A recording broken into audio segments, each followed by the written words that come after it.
Hello दोस्तों, welcome to my channel commerce pride. आज जो है आपके सामने एक नया चैप्टर लेके आए हैं, जिस चैप्टर का नाम है रेजिडेंशियल स्टेटस। पिछले चैप्टर में हमने बेसिक पढ़ा था। बेसिक क्या था?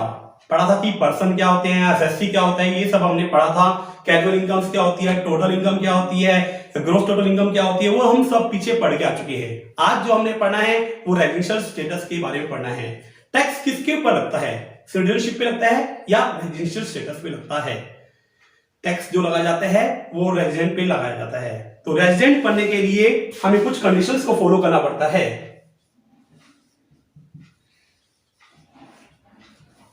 रेजिडेंट, हमें पता है कि 7 तरह के पर्सन हमने पढ़ा था कि एक इंडिविजुअल हो सकता है, एक एचयूएफ हो सकता है, एक फर्म हो सकती है, एक company, AOP, BOI, artificial judicial person, local authority. ये 7 तरह के पर्सन थे और सबकी रेजिडेंशियल स्टेटस हमें इस चैप्टर में अलग अलग सीखना होगा। सबसे पहला जो हम सीखेंगे, इंडिविजुअल का रेजिडेंशियल स्टेटस निकालना सीखेंगे। इंडिविजुअल का रेजिडेंशियल स्टेटस पहले इस चैप्टर में सबसे पहले हमने देखा होगा कि वो रेजिडेंट है या नॉन रेजिडेंट है। तो रेजिडेंट कैसे बनेगा वो, उसके लिए ये बताया गया है कि उस 2 कंडीशन में से अगर वो कोई भी कंडीशन पूरी कर देता है तो वो रेजिडेंट बन जाएगा। मैंने क्या बोला है? 2 कंडीशन में से कोई एक कंडीशन पूरी कर दे। वैसे इसके अंदर 2 कंडीशन दी गई हैं, उसमें से अगर कोई एक कंडीशन भी पूरी कर देता है तो क्या बन जाएगा? रेजिडेंट बन जाएगा। अगर दोनों कंडीशन पूरी नहीं करता तो वो कौन होगा? नॉन रेजिडेंट होगा। वो क्या होगा? नॉन रेजिडेंट, जिसको हम बोलते हैं शॉर्ट फॉर्म में एनआर, मतलब नॉन रेजिडेंट बोला जाएगा। अगर एक बार हमें पता चल गया कि वो रेजिडेंट है तो उसके लिए फिर हमें ये देखना होगा उसके लिए कि वो क्या है, अपना ऑर्डिनरी रेजिडेंट है या नॉट ऑर्डिनरी रेजिडेंट है। तो इसको शॉर्ट फॉर्म में हम बोल सकते हैं क्या?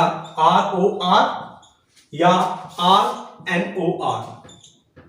सबसे पहले हमें देखना होगा कि रेजिडेंट कैसे बन सकते हैं। ये तो अगर रेजिडेंट पता चल गया तो हम देखेंगे कि वो ROR है या क्या है, RNOR है। Resident ordinary resident, resident not ordinary resident. पहले हमें पता होना चाहिए कि रेजिडेंट कैसे बनते हैं। तो रेजिडेंट बनने के लिए मैंने बताया था कि 2 कंडीशंस दी गई हैं। दोनों कंडीशन में से 2 कंडीशन है, कोई भी एक कंडीशन पूरी कर दो। पहली कंडीशन तो ये है, पहली कंडीशन क्या है? जो मेरा प्रीवियस ईयर है, प्रीवियस ईयर कौन सा है हमारा? जो है 2021 है। 2021 अगर उस ईयर में वो स्टे कर जाए, कितने दिन स्टे कर जाए? 182 दिन स्टे इन इंडिया हो जाए तो वो क्या माना जाएगा? वो रेजिडेंट माना जाएगा। स्टे इन इंडिया हो जाए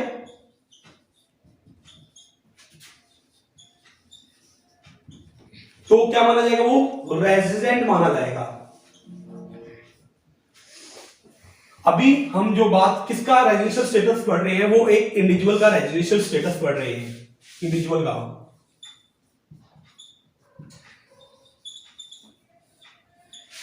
रेजिडेंशियल स्टेटस जो है हम पढ़ रहे हैं।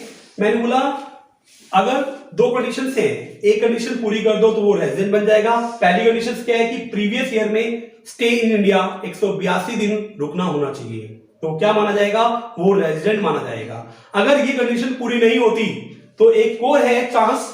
वो चांस क्या है कि प्रीवियस ईयर में कितने दिन? 60 day, 60 day stay in India.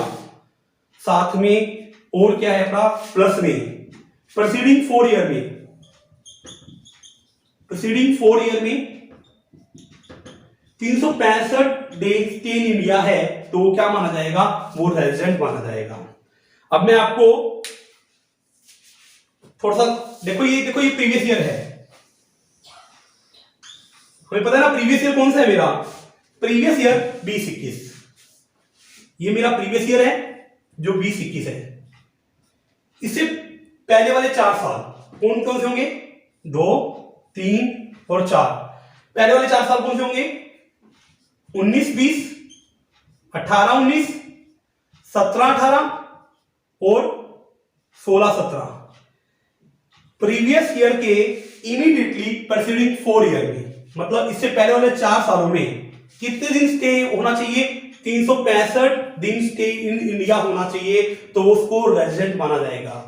क्या ये लगातार रहेगा इंडिया के अंदर? नहीं, ऐसा जरूरी नहीं है कि कभी कभार आए कभी कभार चला जाए, आए चला जाए, ऐसा प्रोसेस चलता रहेगा।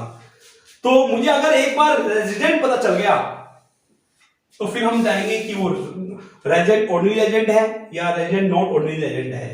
तो मैंने बोला अगर दोनों में से कोई भी कंडीशन पूरी नहीं करता तो वो क्या माना जाएगा? नॉन रेजिडेंट माना जाएगा, नॉन रेजिडेंट माना जाएगा। एक बार दोबारा से इसको रिवीजन करते हैं कि अभी तक मैंने क्या पढ़ाया है। मैंने अभी जो स्टार्ट किया है रेजिडेंशियल स्टेटस स्टार्ट किया है, रेजिडेंशियल स्टेटस कैसे निकाला जाता है। तो उसके लिए मैंने बोला हमें पहले देखना होगा कि रेजिडेंट है या नॉन रेजिडेंट है। रेजिडेंट बनने के लिए दो कंडीशन में से अगर कोई एक कंडीशन पूरी कर दो तो वो रेजिडेंट बन जाएगा। कौन सा रेजिडेंट बन जाएगा? एक इंडिविजुअल रेजिडेंट बन जाएगा। तो मैंने बोला प्रीवियस ईयर में स्टे होना चाहिए इंडिया के अंदर 182 दिन, तो वो कौन है बड़ा?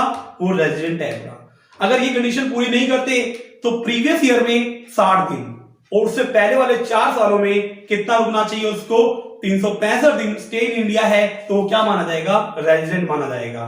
अगर दोनों में से कोई भी कंडीशन पूरी नहीं करते तो उसको क्या माना जाएगा? नॉन रेजिडेंट माना जाएगा। अगर एक बार हमें पता चल गया किस चीज के बारे में? रेजिडेंट के बारे में पता चल गया तो हम आगे फिर उसके बारे में देखेंगे कि वो रेजिडेंट ऑर्डिनरी रेजिडेंट है या रेजिडेंट नॉट ऑर्डिनरी रेजिडेंट है।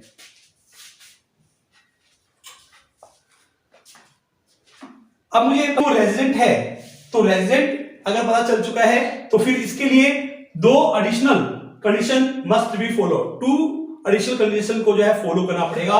2 एडिशनल कंडीशंस क्या हैं? 2 additional conditions must be follow. 2 additional condition को फॉलो करना ही पड़ेगा। पहली कंडीशन क्या है? मैंने बोला प्रीवियस ईयर में कितना? प्रीवियस ईयर कौन सा है अपना? ये वाला ईयर है अपना 2020-21।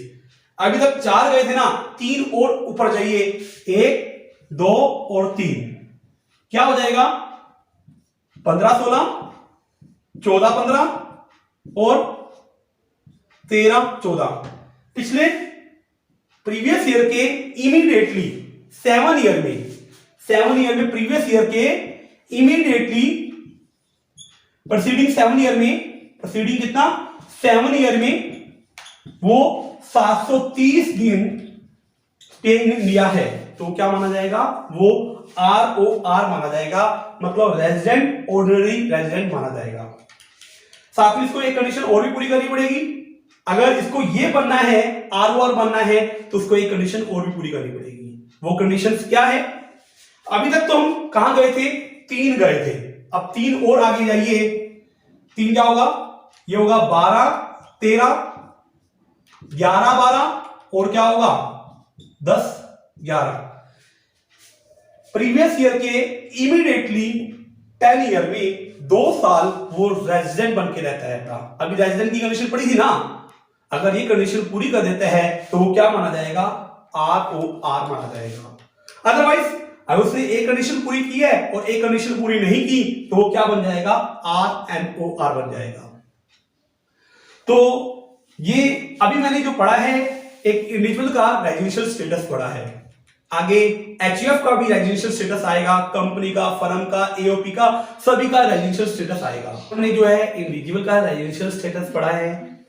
आगे हम और भी रेजिडेंशियल स्टेटस पढ़ेंगे। इस रेजिडेंशियल स्टेटस के कुछ एक्सेप्शनल केस भी हैं, वो हम नेक्स्ट वीडियो में पढ़ेंगे। तो आज के लिए वीडियो में इतना ही। अगर वीडियो अच्छी लगे तो मेरी वीडियो को लाइक कीजिए, शेयर कीजिए, मेरे चैनल को सब्सक्राइब कीजिए। थैंक यू बच्चों।